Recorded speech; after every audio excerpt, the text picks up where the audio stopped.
Greetings dear students, so we are back with yet another session of our grammar topic. So today we'll be discussing about direct and indirect speech. Now क्या है direct and indirect speech? हर वो sentence जो कि मैंने आपको directly कहा है या फिर हर वो सेंटेंस जो कि फर्स्ट पर्सन ने सेकंड पर्सन को कहा है, उस सेंटेंस को अगर सेकंड पर्सन या और कोई दोहराए या उसको किसी और तरीके से प्रेजेंट करने की कोशिश करा जाए किसी और के द्वारा, तो हम उसको क्या कहते हैं? इनडायरेक्ट स्पीच कहते हैं. सो डायरेक्ट के अंदर हमेशा first person to second person conversation होगा, जहां पर हम लोग आई वाले वो सेंटेंसेस बनाएंगे, जबकि इनडायरेक्ट की जब हम बात करते हैं वहां पे हिम, हर, माइन ऐसे वर्ड्स में वर्ड्स कन्वर्ट हो जाते हैं, क्योंकि वहां किसी और ने बोला है उसकी द्वारा बोली हुई चीज. जैसे कि मैंने आपको कहा कि मैं खेलता हूं या फिर मैं खेल रहा हूं, मैंने आपको कहा कि मैं खेल रहा हूं. आप जब इस चीज को घर जाके अपने किसी रिलेटिव को कहेंगे कि उन विशेष ने कहा कि वो खेल रहा था, वो बन गया मैं का क्या बन गया? वो. खेल रहा हूं का क्या बन गया? खेल रहा था. तो ये एक मेजर ट्रांजैक्शन है जो कि हम डायरेक्ट इनडायरेक्ट के अंदर हम लोग देखते हैं. डायरेक्ट के अंदर मैंने आपको सीधी वो बात बताई है, इनडायरेक्ट के अंदर हमने उसी चीज को किसी और ने दोहराया गया है. इसको इस मॉड्यूल को हमने दो पार्ट्स में प्रिपेयर करा है क्योंकि this is a bit lengthy topic, so I have differentiated this topic into two modules. So here we have an example. Samuel said to me I will give you a pen. Samuel ने मुझसे कहा कि मैं तुम्हें एक pen दूंगा. हम इसको जब इनडायरेक्ट बनता है तो क्या बन जाएगा? ये Samuel told me that he will give me a pen. Samuel ने मुझसे कहा कि वो मुझे एक पेन देगा. तो अब यहां जरा गौर कीजिएगा. Samuel is a subject in this sentence. Both the sentences, what this word Samuel means, is a subject. Said is a reporting verb. I will give you a pen. This is reported speech. Now this will get major changes, and this reporting verb will used to have major changes. Now this is a comma. These are inverted commas. Whenever we change a direct sentence into indirect one, we remove these commas and inverted commas. So you have rules here. The first rule is remove inverted commas and commas after reported speech. Reported speech के बाद में जितने भी commas और inverted commas है उनको हम लोग हटा देते हैं. हम said को said रखते हैं. This is here, okay? Said to का हम लोग told बना देते हैं. सेज का हम लोग सेज ही रखते हैं. सेज टू का हम टेल बना देते हैं. से और विल से का हम से या फिर विल से ही रखते हैं. से टू या विल टू का हम लोग टेल या विल टेल कर देते हैं. ये आपने अभी यहां पे देखा है. हम सेंटेंस के अंदर एक दैट ऐड कर देते हैं और टेंस बदल देते हैं सेंटेंस का. नाउ टेंस बदलने से मेरा क्या मतलब है आप यहां समझेंगे. हम हमेशा प्रेजेंट सिंपल के सेंटेंस को पास्ट सिंपल में कन्वर्ट. अब क्या पास्ट सिंपल में कन्वर्ट होगा? रिपोर्टेड स्पीच पास्ट का सिंपल में कन्वर्ट होगा. ये वाला सेंटेंस पास्ट सिंपल में कन्वर्ट होगा. सो प्रेजेंट सिंपल पास्ट सिंपल में कन्वर्ट हो जाएगा. प्रेजेंट कंटीन्यूअस पास्ट कंटीन्यूअस बन जाएगा. पास्ट सिंपल पास्ट परफेक्ट बन जाएगा. Past continuous past perfect continuous बन जाएगा. प्रेजेंट परफेक्ट पास्ट परफेक्ट बन जाएगा. Present perfect continuous past perfect continuous में बन जाएगा. और फ्यूचर के जितने भी होंगे वो कंडीशनल्स में हम लोग कन्वर्ट कर देंगे. तो आप यहां पे गौर कीजिएगा, हम टेंसेस के रूल्स के बेसिस पे इनका कन्वर्जन कर रहे हैं. एक बार सभी एग्जांपल्स को हम देखते हैं. प्रेजेंट सिंपल का आई वर्क हार्ड, ये पास्ट में कन्वर्ट होते क्या बन जाएगा? ही सेड दैट, उसने कहा कि ही वर्कड हार्ड, उसने मेहनत करी. It happened in past. I am working hard, मैं मेहनत कर रहा हूं. He said that he was working, वो काम कर रहा या फिर वो मेहनत कर रहा था. I worked hard. He said that he had worked hard. When I taught you tenses, I told you in past perfect we use had.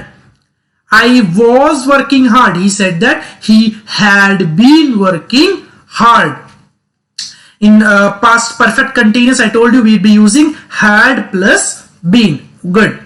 In present perfect, I have worked hard. He said that he had worked hard. I have been working hard. He said that he had been working hard. I will work hard. He said that he would work hard. So here, this would is a conditional which we have used as per the variability of the situation. Got it? So I'll give you a bit of time. You ponder upon all the rules which are given here, which will help you to learn a lot of things about direct and indirect speech. Now I'll give you a bit of time. You ponder upon all the sentences which are here, the rules which are here, and then we'll be moving forward.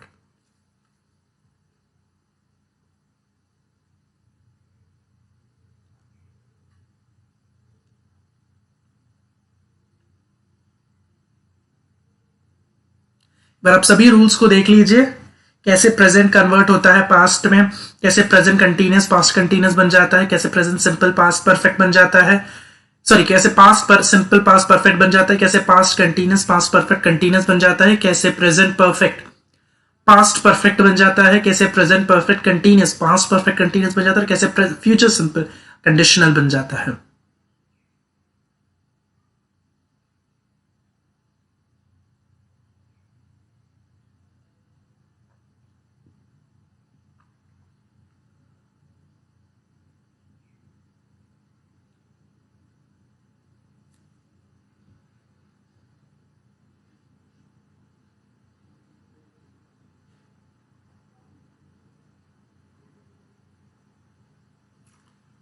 Shall we move forward?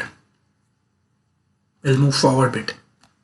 Okay. So when we talk about time reference, जैसे कि इन sentences में मुझे ध्यान, इसमें तो time का reference नहीं है. I haven't given you any sentence of time reference. In the moving forward slides, you'll be having that. This हमेशा that में convert हो जाएगा. These those बन जाएगा. Now then बन जाएगा. Here there बन जाएगा. Ago before बन जाएगा. Yesterday हम previous day या day before. Last night the previous night या फिर night before. Today that day बन जाएगा. Tonight that night बन जाएगा. Tomorrow the next day. Next week the following week में कन्वर्ट हो जाएगा. तो ये जो साइड आपको दिख रहा है, ये पूरा साइड डायरेक्ट का है, और ये हम लोग इनडायरेक्ट में कैसे ट्रांजेक्शंस करते हैं वो रेफरेंस आपको दे रखा है. Again I give you a bit of time, you see all the rules and then will be moving, see all the situations and then will move forward.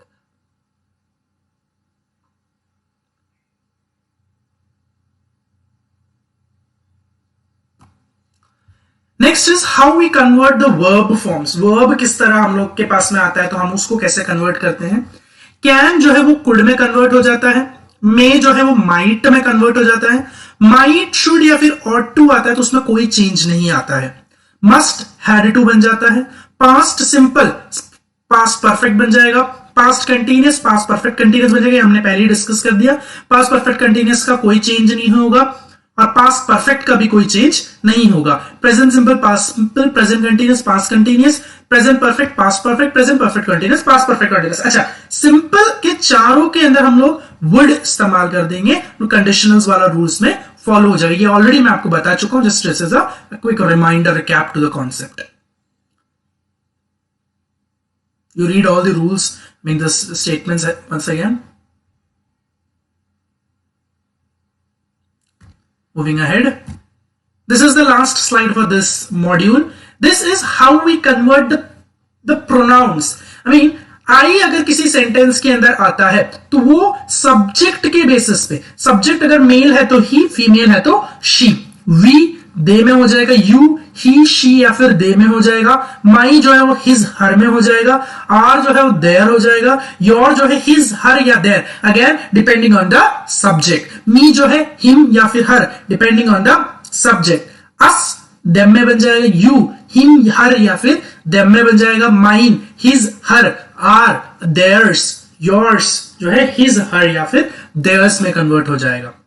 Got it? So these are the major changes that we comes across in the direct indirect sentence. I'm leaving this module up till this here only, and I will continue this this module in the upcoming session and the upcoming video, because I find this is a bit lengthy topic, and if I completely conclude this in 15 minutes lecture, everything will fly off. So I have tried to bifurcate this topic into 2 parts. This is the first module.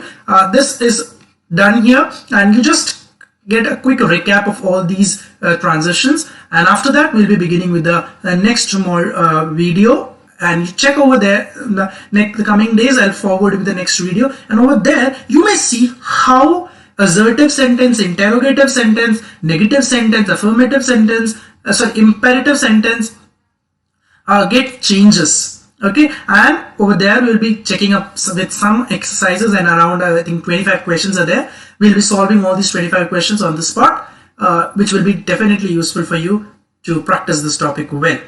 To the end, I would just leave with a message. Dear students, do put your attendance in the comment section below, because it is important for us to note down your attendance. Second thing, use your lockdown periods very hopefully, practically, learn new skills, learn new talents, and explore new talents which you have already instilled in you.